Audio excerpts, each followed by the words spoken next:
Hello friends, welcome to mission commission.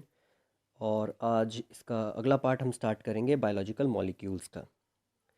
तो अभी तक हमने नियर अबाउट 100 क्वेश्चन 3 पार्ट्स में कंप्लीट कर दिए हैं और आज ये लास्ट पार्ट अपलोड होगा और इसमें हम 150 क्वेश्चंस तक कंप्लीट कर देंगे। तो फ्रेंड्स चलो स्टार्ट करते हैं बायोलॉजिकल मॉलिक्यूल्स का next part. A fatty acid is a compound having a chain of carbon atoms with fatty acid की जो कार्बन चेन होती के साथ जो एक चेन होती है कार्बन की चेन, वो उसके एक एंड पे तो फैटी एसिड होता है, दूसरे एंड पे क्या होता है? The answer is an acid group at one end. अब फैटी एसिड जो है ये कार्बोक्सिलिक एसिड है और उसके साथ एक एलिफेटिक टेल होती है and it has an acid group at its one and. एक एंड पे कार्बोक्सिलिक एसिड होता है और दूसरे एंड पे एसिड ग्रुप होता है। So next question is when X-ray are pass through crystalline DNA it shows helix making one twist every. जब भी एक्सरे पास होती है तो क्रिस्टलाइन डीएनए में उसमें जो हेलिक्स दिखते हैं, तो उसमें जो हेलिक्स दिखते हैं, तो जब वो ट्विस्ट होता है उस हेलिक्स में, तो उसमें वो एक ट्विस्ट के बाद जो दूसरा ट्विस्ट आता है उसके बीच में जो डिस्टेंस है वो कितना होता है? The answer is 3.4 nanometre.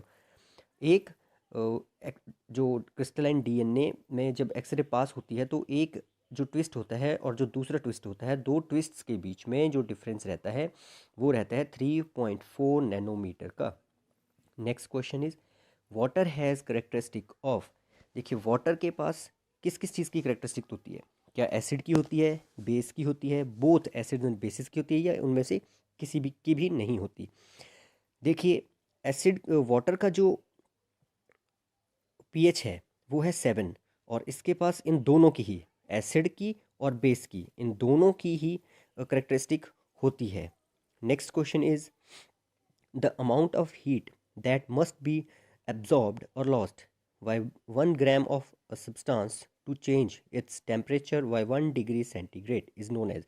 जब 1 ग्राम वाटर को हीट करने के लिए जो टेम्परेचर उसमें अप्लाई होगा 1 डिग्री सेंटीग्रेड तक, तो उसको हम क्या कहते हैं? It is known as specific heat, या फिर हीट कैपेसिटी, या फिर थर्मल कैपेसिटी, या फिर स्पेसिफिक हीट। ये सभी चीज़ें एक है, हीट कैपेसिटी, थर्मल कैपेसिटी भी बोल सकते हैं और स्पेसिफिक हीट भी बोल सकते हैं उसको।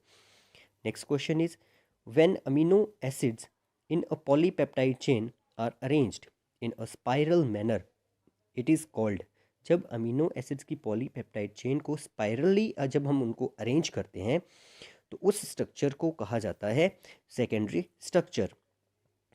नेक्स्ट क्वेश्चन है dash are major site for storage of glycogen in animal body.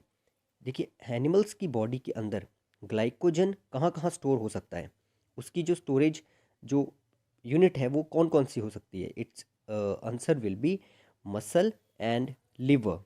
Muscle और लिवर में ग्लाइकोजन एनिमल बॉडी के अंदर, हमारे अंदर एनिमल्स के अंदर स्टोर होता है, मसल्स के अंदर और लिवर के अंदर। Next question is how many nitrogenous bases are there in total for the nucleic acids. Total nucleic acids के कितने नाइट्रोजनस बेसिस हो सकते हैं? हमने नाइट्रोजनस बेसिस अभी पढ़े हैं। There are total 5 type of nitrogenous bases और उनके नाम हैं adenine, guanine, cytosine, thymine and uracil. और उनको फर्दर दो ग्रुप्स में डिवाइड किया गया है, साइटोसिन, थायामिन और यूरेसिल। उनको पिरामिडिन्स कहा जाता है और एडेनिन ग्वानिन को प्यूरिन्स कहा जाता है। तो there are 5 nucleic acids as nitrogenous bases. Next question lipids are found in the human body as which of the following. Human body के अंदर जो लिपिड्स प्रेजेंट होते हैं वो किस फॉर्म में प्रेजेंट होते हैं? क्या वो कोलेस्ट्रॉल की फॉर्म में प्रेजेंट होते हैं, फॉस्फोलिपिड की फॉर्म में, या ट्राइग्लिसराइड की फॉर्म में प्रेजेंट होते हैं, या फिर इन सभी की फॉर्म में? तो इसका राइट आंसर है ऑल ऑफ दीज। ह्यूमंस के अंदर जो ट्राइग्लिसराइड जो फॉस्फोलिपिड प्रेजेंट होता है, लिपिड्स प्रेजेंट होते हैं, वो कोलेस्ट्रॉल की फॉर्म में भी होता है, फॉस्फोलिपिड की फॉर्म में भी होता है और ट्राइग्लिसराइड की फॉर्म में भी प्रेजेंट होता है। Next question dash is most abundant in nature. इनमें से कौन है जो नेचर में सबसे ज़्यादा अबंडेंट है? क्या सेल्यूलोज है, ग्लिसरॉल है, वैक्सीज है, या फिर स्टार्च है? तो राइट आंसर रहेगा सेल्यूलोज। सेल्यूलोज इस नेचर में सबसे ज़्यादा अमाउंट में मिलता है। नेक्स्ट क्वेश्चन है the covalent bond between two monosaccharides is known as. देखिए ये रिवीजन का क्वेश्चन है। जो कोवलेंट बॉन्ड दो मोनोसैकेराइड यूनिट्स के बीच में बनता है उसे हम कहते हैं ग्लाइकोसिडिक बॉन्ड। अगर आपने पिछली वीडियोस नहीं देखे हैं तो प्लीज़ पिछली वीडियोस जाके देख लें, ये क्वेश्चन वहीं से मैंने पुट किया हुआ है। Next question is the step of protein synthesis in which RNA is synthesised by the DNA is called. देखिए उस प्रोटीन सिंथेसिस के उस स्टेप को बताइए जिसमें आरएनए की सिंथेसिस होती है। कहाँ से? डीएनए से। आरएनए प्रोड्यूस होता है डीएनए से। उस प्रोसेस को हम कहते हैं transcription. Transcription is the first step of gene expression in which a particular segment of DNA is copied into RNA by the enzyme RNA polymerase। तो जब RNA DNA से बनता है तो उस स्टेप को कहते हैं transcription. Next question is the synthesis of RNA from DNA is called. Same question, it is known as transcription. Next question, who propose the scale model of DNA। देखिए DNA का जो मॉडल है वो किसने दिया था? It was given by Maurice Wilkins और Rosalind Franklin, या वॉटसन क्रिक ने दिया था, या वॉटसन चारगफ ने दिया था, या पॉलिंग एंड क्रिक ने दिया था। राइट आंसर आपको भी पता है, right answer is Watson and Crick. जो डीएनए का मॉडल दिया गया था वो वॉटसन और क्रिक ने दिया था और it was given in 1953। DNA का मॉडल वॉटसन एंड क्रिक ने दिया था 1953 में, हमारे देश को आज़ाद होने के 6 साल के बाद। Next question, carbohydrates are organic molecules and contain 3 elements। देखिए carbohydrates are organic molecules and contain 3 elements. अब कार्बोहाइड्रेट जो है वो एक ऑर्गेनिक मॉलिक्यूल है और उसमें जो 3 एलिमेंट प्रेजेंट होते हैं वो क्या हैं? वो the 3 elements will be carbon water and oxygen, या कार्बन सल्फर हाइड्रोजन, या कार्बन हाइड्रोजन एंड ऑक्सीजन, या फिर carbon calcium and hydrogen. Right answer रहेगा option C, carbon hydrogen and oxygen. Carbohydrate में जो 3 चीज़ें मिलती हैं वो होता है carbon, hydrogen and oxygen. Next question is which of the following is a keto sugar. नीचे दिए हुए जो ऑप्शन हैं ग्लिसरैल्डिहाइड, राइबोज, डाईहाइड्रोक्सी एसीटोन और ग्लूकोज, इनमें से कीटो शुगर कौन सी है? Right answer is option C, dihydroxy acetone is a keto sugar. Next question, which of the following types of carbohydrates are the most abundant in nature. हमने अभी बहुत सारे कार्बोहाइड्रेट्स सैकराइड्स के बारे में पढ़ा है, तो उनमें से सबसे ज़्यादा हमारी नेचर में कौन से कार्बोहाइड्रेट्स प्रेजेंट होते हैं? क्या मोनोसैकेराइड्स होते हैं, डाईसैकेराइड्स होते हैं, ओलिगोसैकेराइड्स होते हैं, या पॉलीसैकेराइड्स होते हैं? कौन से वाले से जो कार्बोहाइड्रेट्स हैं वो सबसे ज़्यादा अमाउंट में प्रेजेंट होते हैं? Right answer is polysaccharides. Polysaccharides are the most complex and the most abundant carbohydrates in the nature. Next question, which of the following statements about amino acids is correct. Amino acid के बारे में जो भी नीचे दिए हुए हैं इनमें से कौन सी वाली करेक्ट है? The correct option is option A, amino acids are classified according to the structure and properties of the side chains. Amino acids को उनकी जो स्ट्रक्चर है, उनकी प्रॉपर्टी, जो उनके साइड चेन्स होती हैं उसके बेस पे क्लासीफाई किया जाता है। और आपको पता है कि टोटल कितने अमीनो एसिड्स अभी तक हमें पता है? There are 170 amino acids. और जो हमारे अब प्रोटीन्स हैं वो कितने अमीनो एसिड से मिलकर बनते हैं? टोटल 20 अमीनो एसिड जो हैं, जिनसे हमारा जितने भी प्रोटीन्स हैं वो सिर्फ 20 अमीनो एसिड से मिलकर बनते हैं, और टोटल कितने हैं? 170। Next question, amino acid in which R group is hydrogen is. उस अमीनो एसिड का नाम बताइए जिसमें आर ग्रुप हाइड्रोजन होगा। Right answer will be glycine. जब ग्लाइसिन आर की जगह लेगा तो उस अमीनो एसिड का नाम होगा glycine. Which type of RNA acts as machinery for the synthesis of proteins. Proteins की सिंथेसिस में वो इनमें से कौन सा एज ए मशीनरी काम करता है? Messenger RNA, transfer RNA, rRNA, ribosomal RNA, या फिर ये सभी के सभी?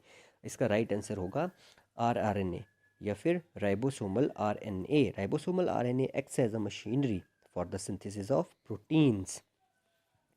Next question, natural monosaccharide contain how many carbon atoms. Natural जो मोनोसेक्राइड्स होते हैं उसमें कितने कार्बन एटम्स होते हैं? The right answer will be 3 to 7। In natural monosaccharides there are 3 to 7 carbon atoms are found. They are called triose 3, tetrose 4, pentose 5, hexose 6 and heptose 7. Next question, which one of the following is called the medium of life? Blood, carbon, lymph या water? देखिए, हमें पता है कि हमारी body के अंदर जो सबसे ज़्यादा अमाउंट में चीज़ मिलती है दैट इज़ वाटर, और water is the basic and most important medium of life. Answer will be water. 70% of human body weight is water, therefore it is the medium of life. Next, glycerol is backbone molecule for which of the following? Glycerol इनमें से किसकी backbone जानी जाती है? The answer is triglycerides. Triglyceride is formed by the condensation of fatty acid molecule with the 3 carbon molecule of glycerol. Next question, the two chains of DNA are held together by what type of bonds? तो DNA की दो दो chain होती हैं. अब DNA का जो model दिया था वो दिया था वॉटसन एंड क्रिक ने, और उसकी ये जो दो चेन होती हैं जो हेलिकल फॉर्म में होती हैं, हेलिक्स में होती हैं, उनको बीच में जो आपने देखा होगा उसके बीच में जो बॉन्ड होता है वो कौन सा बॉन्ड होता है? It is hydrogen bond. The two chains of DNA are held together by weak hydrogen bonds, और उनको ब्रेक कर सकते हैं हम हीट के साथ. Next, animals obtain carbohydrates mainly from which of the following? Animals जो कार्बोहाइड्रेट्स मिलता है वो नीचे लिखे में से किस में से मिलता है? देखिए, पहले आपको पता चाहिए, एक तो होता है एनिमल स्टार्च और एक होता है प्लांट स्टार्च. जो प्लांट का जो स्टार्च है वो एनिमल में कार्बोहाइड्रेट प्रोवाइड करता है. अब मेरा क्वेश्चन आपसे ये है, अगर आपने मेरे पिछले वीडियो देखे हैं, कि ह्यूमन स्टार्च किस चीज़ को कहा जाता है? Okay. Next is myosin is a dash type of protein. तो myosin is a fibrous type of protein. Myosin एक फाइब्रस टाइप की प्रोटीन होती है. Next question is lactose is present in which of the following? Lactose इनमें से किस में present होता है? शुगर केन में होता है, मिल्क में होता है, एग में होता है, फ्रूट्स में होता है? Lactic acid lactose it is present in milk.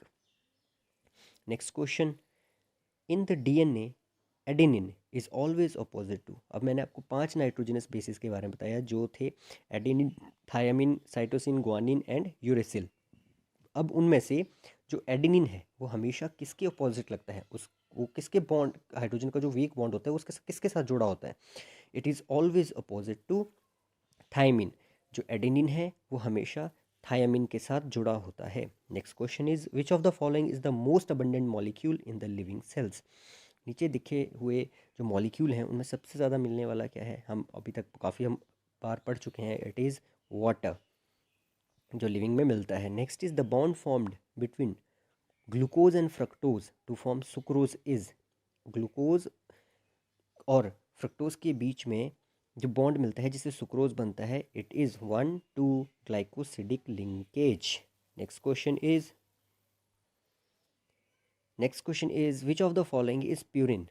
अब मैंने आपको 3 बताए थे कि ये 2 जो हैं वो प्यूरिन, जो प्यूरिन्स हैं, और 3 जो थी वो पिरिमिडिन्स थी. The right answer will guanine, uracil, thymine और साइटोसिन. इनमें से जो प्यूरिन होगी वो होगी guanine. Next question is each of the 20 naturally occurring amino acids has a different. अब जितने भी हमें जो नेचुरली अमीनो एसिड्स मिलते हैं 20, उनमें क्या डिफरेंस रहता है? इन 20 अमीनो एसिड्स में क्या चीज़ जो है वो वेरी करती है, क्या चीज़ है जो डिफरेंट है? That is R group. Each amino acid has an amino group NH2 and a carboxylic group COOH attached to the same carbon atom and called alpha carbon. However, R group may be differ. That is the answer. Next, what is the difference between two types of starch? Amylose and amylopectin. ये जो 2 types हैं starch की, amylose और amylopectin, इनके बीच में क्या difference रहता है? तो इनके बीच में जो डिफरेंस है वो है बोथ ए एंड बी. पहला है amylose starch have unbranched chains of glucose and amylopectin starches have branched chain. And second is amylose जो स्टार्च होता है वो सॉल्यूबल होता है हॉट वाटर में, जबकि जो अमाइलोपेक्टिन स्टार्च है वो इनसॉल्यूबल होता है. Next question is, and last question of this chapter, biological molecules, is the number and sequence of amino acids in the proteins refers to which of the following structure? तो जो number और sequence होता है amino acids का proteins में वो किस तरह का स्ट्रक्चर डिनोट करती हैं? It's answer is primary structure. So ना चैप्टर इज़ ओवर नाउ। अब जो नेक्स्ट चैप्टर है जो वो मैं अभी जल्दी ही उसका वीडियो में अपलोड करूँगा। तो अगर आपको वीडियो पसंद आए तो प्लीज़ वीडियो को लाइक कीजिए और सब्सक्राइब कीजिए और कम से कम अपने 10 फ्रेंड्स के साथ शेयर कीजिए। Okay, thank you.